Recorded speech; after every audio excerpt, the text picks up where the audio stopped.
Assalamualaikum warahmatullahi wabarakatuh. Sahabat Kurmasi yang berbahagia dimanapun engkau berada, jumpa perdana bersama Dr. Cus.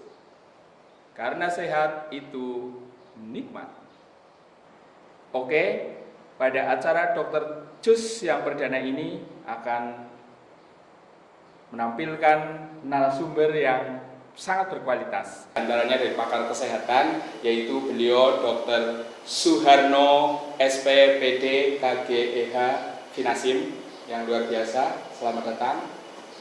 Kemudian yang kedua narasumber kita yaitu beliau Ustadz Anas Busroni LC, yang luar biasa. Selamat datang. Bersama narasumber yang tadi sudah saya sebutkan, saya juga ditemani di acara Dr. Cus perdana ini bersama siswa-siswi Al-Irsyad Al-Islamiyah Boarding School Purwokerto. Selanjutnya Ustadz Anas yang luar biasa. Di situasi pandemi corona ini, kita pas di bulan suci Ramadan 1441 Hijriah. Dan ini siswa-siswa ini tentunya ingin sekali ada pendalaman terkait puasa Ramadan.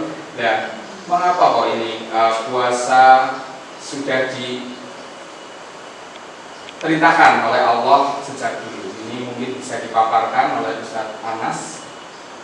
Silakan. Assalamualaikum warahmatullahi wabarakatuh. Alhamdulillah wassalatu wassalamu ala Rasulillah wa ala alihi wa ashabihi wa man wala.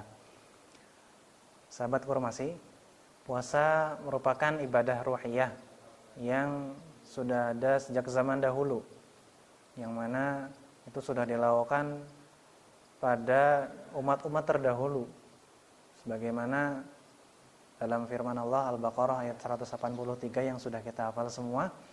Ya ayyuhalladzina amanu kutiba alaikumusiyam, wahai orang-orang beriman, telah diwajibkan bagi kalian untuk berpuasa. Kama kutiba alal ladzina min qablikum, sebagaimana puasa itu telah diwajibkan pada orang-orang sebelum kalian, la'allakum tattaqun, agar kalian menjadi orang yang bertakwa. Nah, inti atau pesan yang Allah sampaikan di situ bahwa tujuan inti dari berpuasa adalah supaya kita menjadi hamba Allah yang bertakwa. Nah, sekarang kalau kita berbicara puasa Ramadan, yang ini merupakan kewajiban kita yang seharusnya kita lakukan, itu sebenarnya sudah ada dari kapan? Bahwa puasa Ramadan itu sejarahnya adalah turun perintah berpuasa Ramadan pada tahun 2 Hijriah, tepatnya pada malam kedua dari bulan Sya'ban. Ya. Jadi itu adalah awal sejarah puasa Ramadan itu diwajibkan pada umat Nabi Muhammad SAW.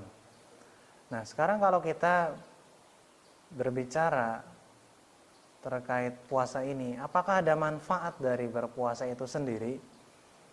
Nah, sebelum kita bahas lebih dalam, perlu kita garis bawahi bahwa semua perintah Allah itu pasti akan membawa keuntungan, akan mendapatkan suatu keuntungan yang bisa kita peroleh di dunia ini.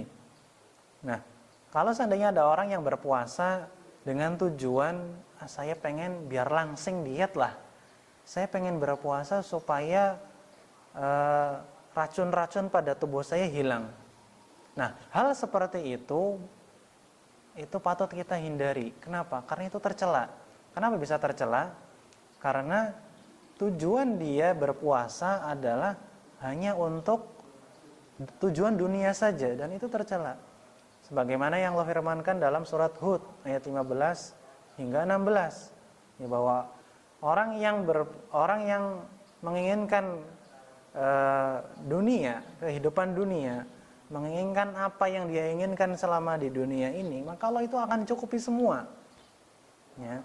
Tapi kalau orang yang tujuannya hanya itu, nanti akan sia-sia belaka. Tidak ada yang dia dapatkan melainkan hanya dunia saja, sedangkan akhiratnya kosong. Bahayanya apa sih? Pertama, pahala lenyap. Ya, wa habita ma sana'u fiha, lenyaplah, hilang semua atas apa yang mereka usahakan selama di dunia. Jadi nggak ada pahala sama sekali.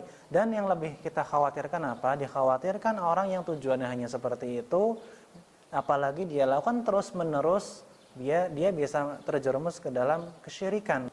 Ini harus kita hindari semua. Ya.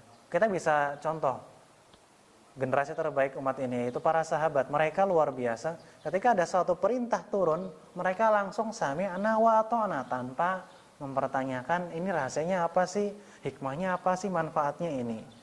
Dan jangan lupa setiap kali ibadah, pertama kali kita harus ikhlaskan niat kita hanya kepada Allah Subhanahu wa taala. Ikhlas dalam arti apa? Yaitu kita murnikan ibadah hanya untuk Allah. Bahwa dalam ibadah kita semata-mata mengharapkan ridho dan pahala dari Allah. Dan tentunya sesuai dengan tuntunan yang telah Rasul sallallahu alaihi wasallam ajarkan kepada kita. Kalau tujuan kita adalah akhirat, maka tentu dunia akan mengikuti kita. Nah, manfaat dari puasa itu sendiri apa nanti akan dijelaskan oleh Dr. Harno. Ya, cukup demikian. Wassallallahu ala nabiyyina Muhammad. Baiklah, melanjutkan apa yang disampaikan oleh Ustaz Anas tadi, saya kira menarik karena kalau melihat puasa dalam perspektif ilmu kedokteran, puasa ini belakangan menjadi banyak kajian. Dalam literatur kedokteran, puasa Ramadan itu disetarakan dengan prolonged intermittent fasting. Jadi puasa intermittent yang panjang.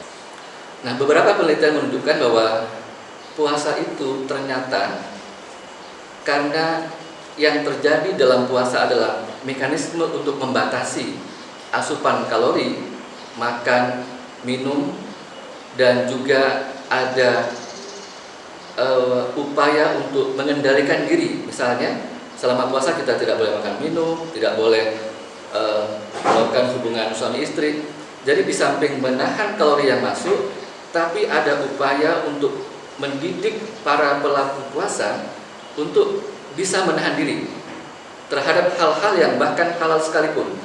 Nah, kalau untuk hal-hal yang halal itu sudah bisa mengendalikan diri, apalagi untuk barang-barang sesuatu yang sifatnya dilarang oleh agama. Nah, beberapa penelitian menunjukkan bahwa puasa ternyata bisa menurunkan kadar kolesterol, bisa menurunkan kadar trigliserid, bisa menurunkan kadar asam urat, bisa mengendalikan kadar gula darah, dan studi yang lain. Karena kalau kita bicara kesehatan, sebenarnya kita tidak hanya bicara soal fisik. WHO mengatakan sehat itu adalah kombinasi antara sehat jasmani, mental, dan sosial. Tanpa, meskipun tidak semata-mata dia sakit atau mengalami keterbatasan. Jadi orang yang sehat itu adalah orang yang sehat fisiknya, sehat mentalnya juga, dan juga dia sehat sosialnya juga.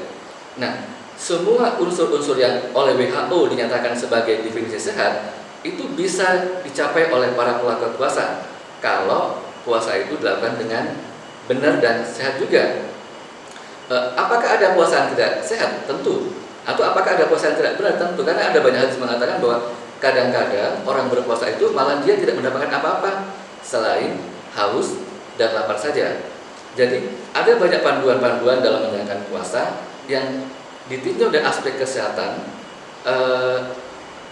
bahwa puasa itu ternyata memiliki manfaat yang bagus untuk para pelakunya terhadap kesehatan mereka. Jadi, tetapi tentu juga kalau melihat Al-Baqarah 184 bahwa ada kelompok orang yang tidak disarankan untuk berpuasa, yaitu orang-orang yang sakit.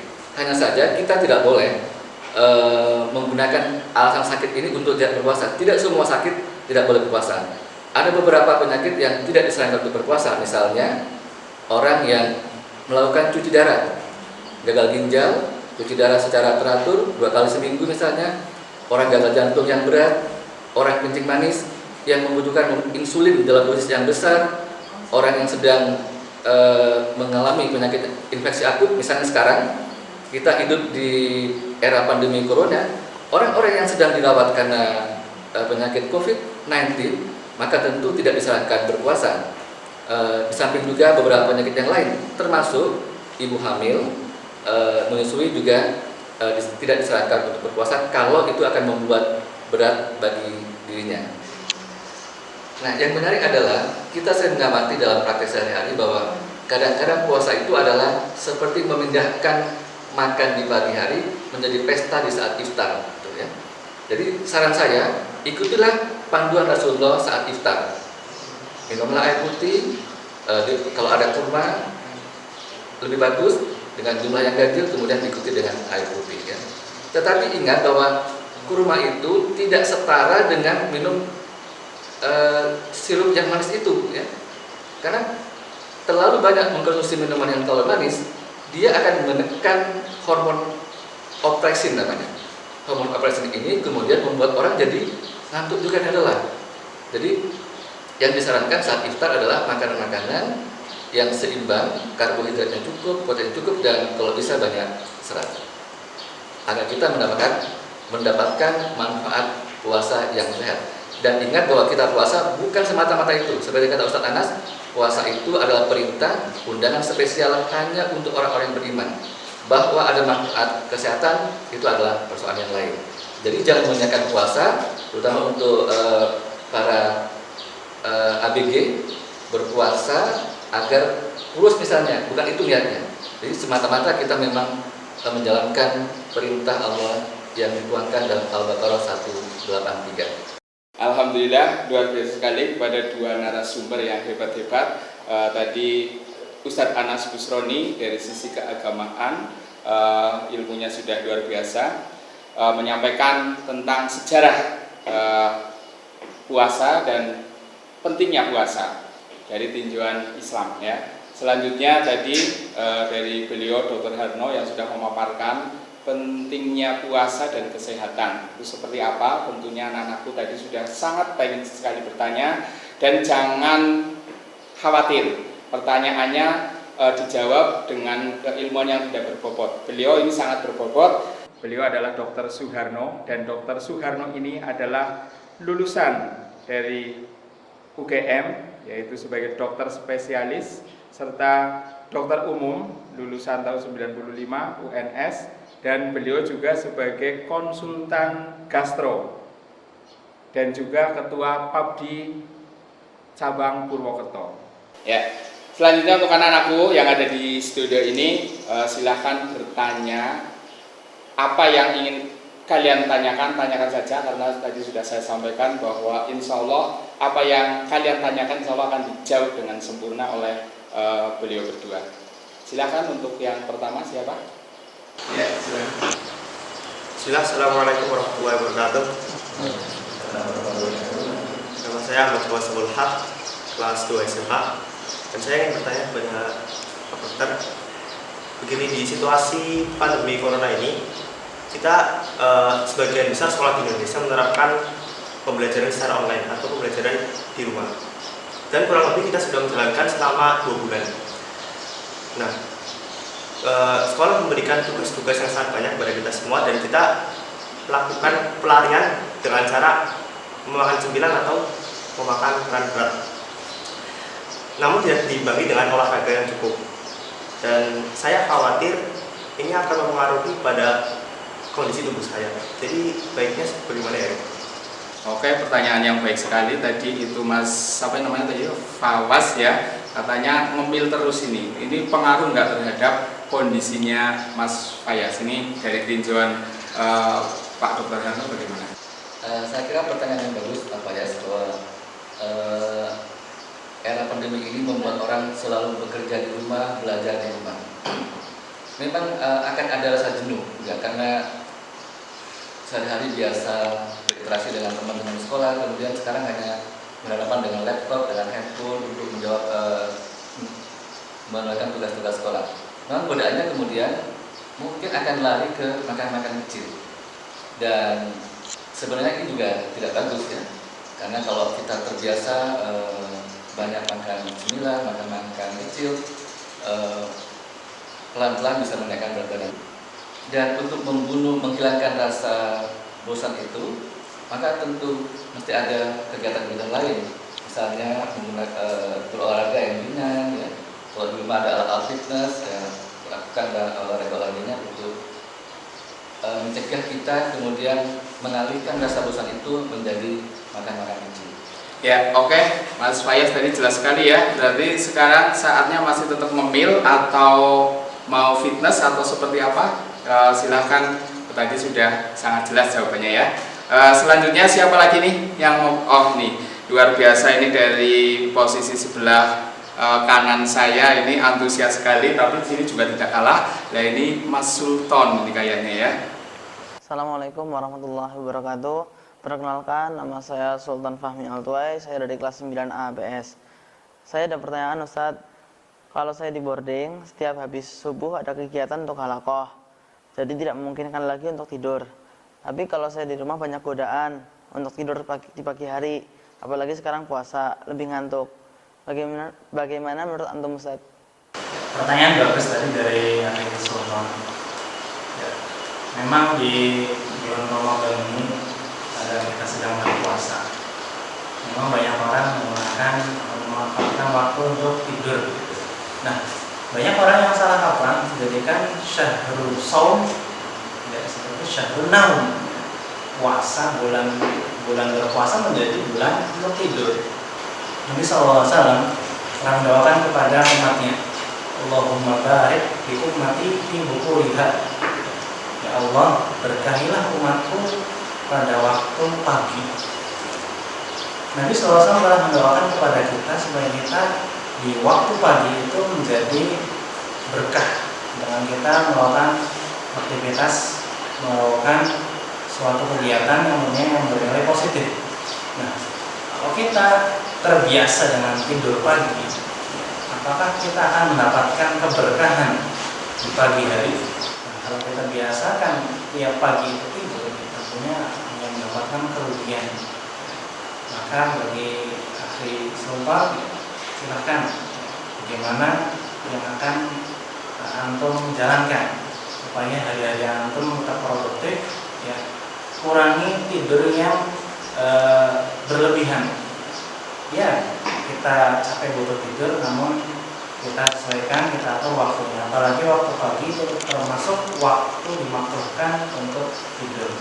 Ya, karena waktu tidur yang paling baik adalah waktu qailulah, bukan siang hari. Supaya pagi kita makin semangat, tidak hanya dipakai untuk tidur saja. Demikian jawaban dari saya, semoga bermanfaat. Oke, sudah dijawab tadi dengan luar biasa sekali. Apakah Mas Sultan akan tetap setelah subuh ini akan tidur sampai nanti mungkin malah ketinggalan kegiatan atau seperti apa Mas Sultan? Insyaallah enggak. Oke, tadi pertanyaan semuanya baru dari siswa putra. Nah ini dari putri juga sudah banyak yang ingin sekali ya. Kelihatannya seperti itu. Ya.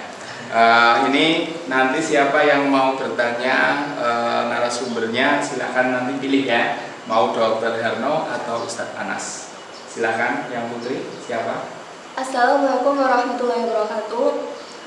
Perkenalkan, saya Vika Alia, kelas 2 dari SMA Bonding.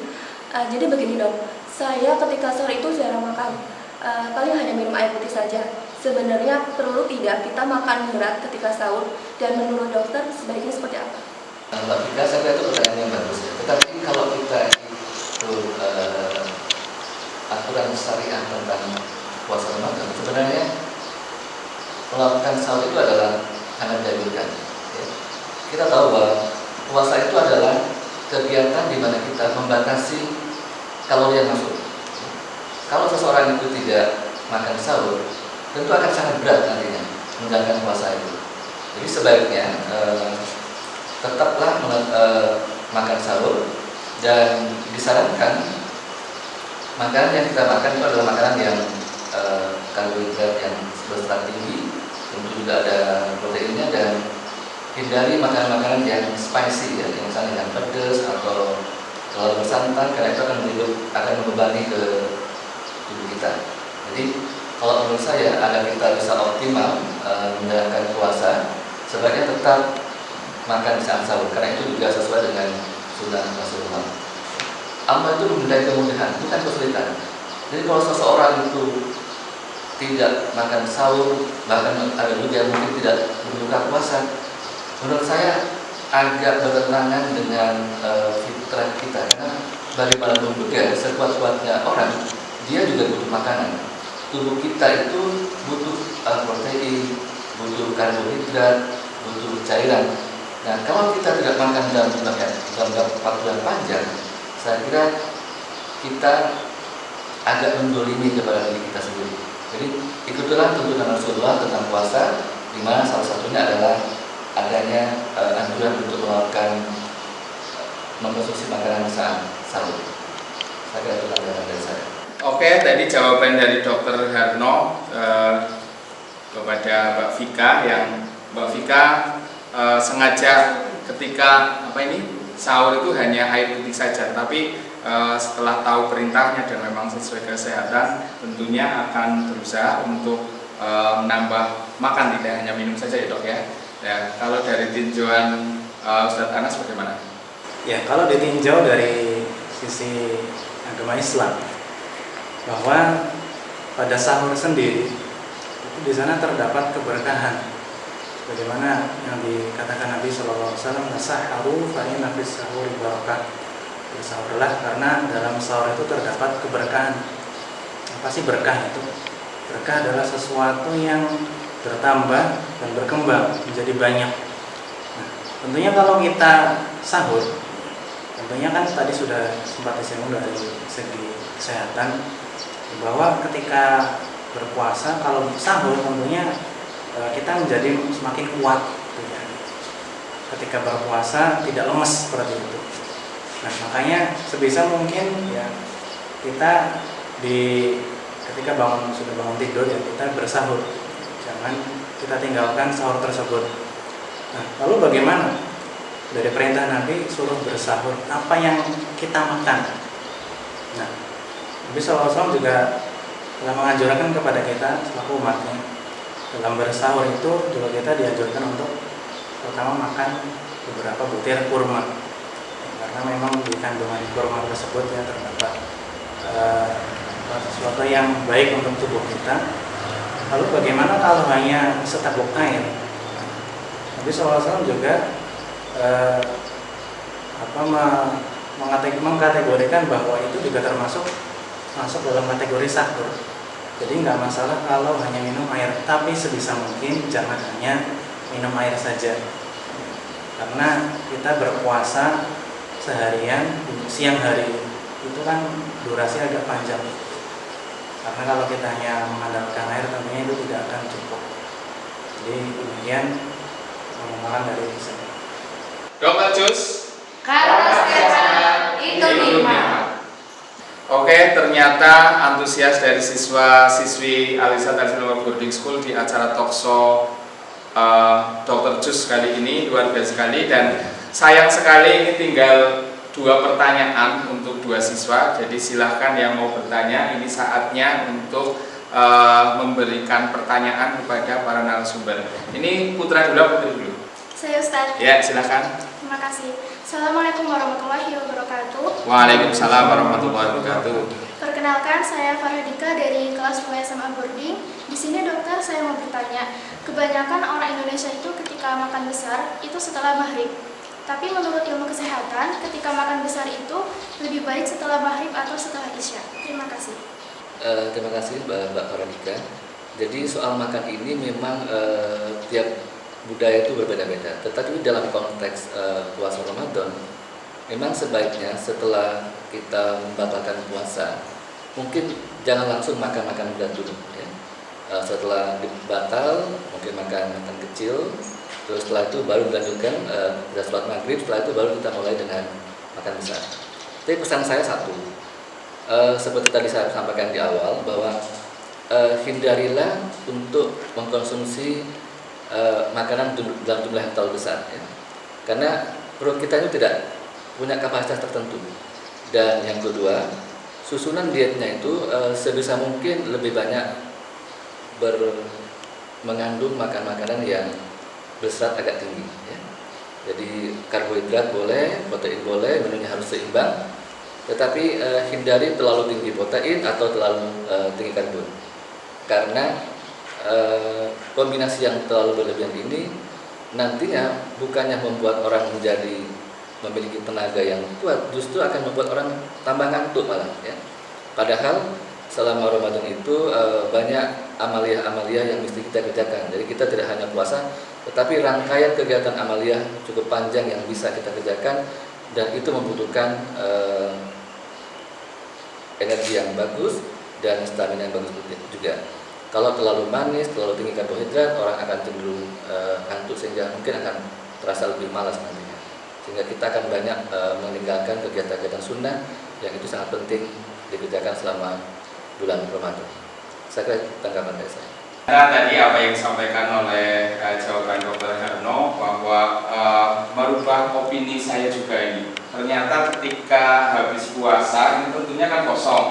Opini saya tadinya bahwa ketika makan yang banyak itu tentunya kita akan sehat, akan luar biasa tenaganya, tetapi malah tadi ada ketika kondisinya tidak sesuai porsinya, terlalu banyak karbohidrat atau protein, malah kita jadi ngantuk. Dan kebanyakan di pola masyarakat itu seperti itu loh ya, habis buka terus malah pada ngantuk ketika pas kalori ini. Jadi mudah-mudahan setelah adanya informasi dari Dr. Harno ataupun penjelasan bisa tahu ya Mbak Faradika bahwa porsi untuk makan buka puasa harus seperti apa tadi yang sudah dijelaskan. Oke, ini masih ada sisa pertanyaan untuk satu orang. Nah ini siapakah, ini putra atau putri atau semuanya ingin masih bertanya lagi? Saya Ustaz. Ya, silakan. Ya. Bismillah, Assalamualaikum warahmatullahi wabarakatuh. Saya Mahfud Amri Ibnu Aryaza, kelas 11 SMA Boarding. Di sini saya bertanya yang pertama yaitu untuk Pak Dokter. Yang kita ketahui bahwa para dokter saat ini sedang berjuang sebagai salah satu garda terdepan dalam penanganan COVID-19. Oleh karena itu, kami semua yang di rumah ini ingin tahu bagaimana perjuangan para dokter yang saya lihat di media sosial itu sangat berat, bahkan ada yang tidak makan beberapa jam atau seharian full. Terima kasih. Terima kasih Mas Andri. Saya kira terima kasih sekali atas apresiasi untuk kami para dokter dan para medis. Memang ini adalah pengalaman yang paling sulit yang pernah dialami oleh para dokter di Indonesia. Kita belum pernah mengalami mendapatkan cobaan seperti ini. Dan sebenarnya kami itu di bagian belakang. Justru peran masyarakatlah yang berada di bagian depan. Yang kami inginkan adalah masyarakat bisa menahan diri untuk melakukan social distancing, untuk sementara waktu jangan keluar dulu, semua kegiatan di rumah dulu, karena itulah salah satu cara yang paling efektif untuk mencegah penularan virus COVID-19. Kalau masyarakat tidak berperan secara aktif untuk terlibat dalam proses penanganan ini, tentu kami dokter, para medis akan sangat berat sekali, karena penyakit ini penyakit baru, masih banyak spekulasi tentang teori, masih banyak perdebatan tentang obat apa yang mesti diberikan, dan seperti kita lihat di media massa bahwa tidak sedikit para dokter, kemudian perawat yang mereka menjadi syahid dalam pertempuran melawan COVID ini. Jadi kami sangat berharap agar masyarakat marilah ikuti himbauan untuk melakukan social distancing. Yang akan mudik tahun ini jangan mudik dulu, ya. Yang sekolah biarlah di rumah dulu, dan dengan cara itu mudah-mudahan penyebaran virus corona COVID-19 bisa kita cegah. Kalau tidak, kalau masyarakat mengabaikan keluhan-keluhan ini, kapasitas fasilitas kesehatan kita tidak akan sanggup kalau terjadi ledakan penderita COVID-19. Dan kita lihat di media massa setiap sore bahwa trennya cukup tinggi, terus bertambah. Negara sebesar Amerika saja akhirnya kewalahan, Italia juga kewalahan, Spanyol juga kewalahan. Jadi tanpa dukungan masyarakat yang sungguh-sungguh untuk terlibat dalam proses pencegahan ini, maka tentu beban yang dipikul oleh teman-teman dokter dan para medis akan menjadi sangat berat sekali. Makanya harapan saya mewakili teman-teman dokter dan para medis, patuhilah himbauan untuk melakukan social distancing, tinggallah di rumah dulu, dan untuk mereka yang akan mudik sebaiknya tahun ini tahan dulu agar proses penyebaran virus ini bisa secepatnya kita hentikan. Dan mari kita doakan mudah-mudahan wabah COVID-19 ini segera berakhir di Indonesia dan juga di dunia. Terima kasih. Tak terasa acara Dr. Jus Karena kesehatan itu nikmat. segera berakhir karena waktu jualan yang memisahkan kita. Sebagai saya simpulkan bahwa puasa itu sudah diwajibkan bagi umat Islam khususnya, dan tentunya dari pandangan sisi kesehatan pun ketika kita melakukan aktivitas puasa itu sangat luar biasa, badan kita menjadi sehat, otak kita bagus dan lain sebagainya. Tentunya tadi sudah sangat paham dan jelas apa yang disampaikan oleh narasumber.